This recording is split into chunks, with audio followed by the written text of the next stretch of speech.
Hello everyone, আসসালামু আলাইকুম। Welcome back to my another blog. সবাই কেমন আছেন? আই হোপ সবাই ভালো আছেন। আমি আলহামদুলিল্লাহ ভালো আছি। আজকে বানিয়ে দেখাবো কাঁচা আমের জুস বানানোর রেসিপি।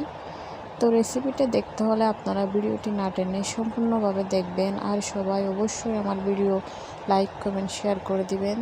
তো দেখতে পাচ্ছেন আমি এখানে 4টা কাঁচা আম নিয়ে নিয়েছি। এগুলো হচ্ছে আমাদের গাছের আম, একদম তাজা আম, এখনই ফেলে নিয়েছি। তো এগুলো আমি এখন চামড়াগুলো ছিলে নিয়েছি, দেখতে পাচ্ছেন। তো চামড়াগুলো ছিলের পর আমি হচ্ছে এগুলা ধুয়ে এরপর হচ্ছে আমি এখানে বোর্ডের মধ্যে স্ল্যাশ করে একটা ছুরি দিয়ে আমি কেটে নিচ্ছি সবগুলা ছোটো ছোটো একদম পিস করে। তো দেখতে পাচ্ছেন আমার আমগুলা স্ল্যাশ করা হয়ে গিয়েছে। এখন আমি একটা প্লেটের মধ্যে এগুলা নিয়ে নিচ্ছি আমগুলা।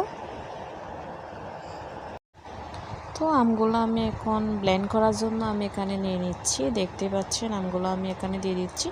এরপর আমি যে উপকরণগুলো লাগবে এগুলো আমি আপনাদেরকে দেখাচ্ছি। আমি এখানে একটা কাঁচামরিচ অ্যাড করে দিচ্ছি। এরপর হচ্ছে আমি এক টুকরা লেবু এখানে রসটা এখানে দিয়ে দিলাম, লেবুর রস। এরপর আমি এখানে পরিমাণ মতো বিট লবণ অ্যাড করে দিয়েছি।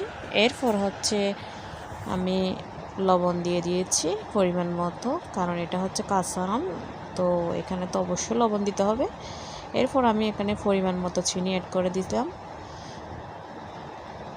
তো আপনারা যেরকম মিষ্টি পছন্দ করেন তো চিনিটা ওইভাবে দিবেন। তো আমি এখানে হালকা একটু পানি অ্যাড করে দিলাম। পানিটা একদম ফ্রিজের, মানে একেবারে ঠান্ডা পানি দিতে হবে, না হলে টেস্টটা ভালো আসবে না।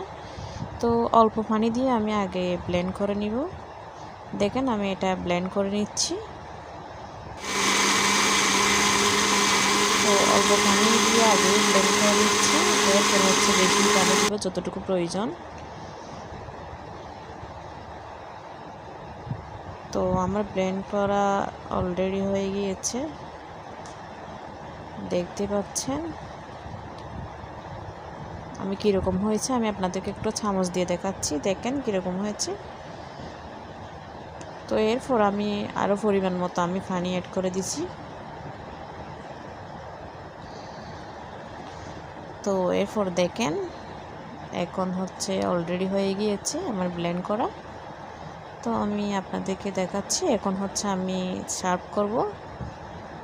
আসলে এখানে ধনে পাতা আর হচ্ছে পুদিনা পাতা দিলে আরও টেস্ট হতো। এটা আমার হাতের কাছে ছিল না, তাই আমি দিতে পারিনি।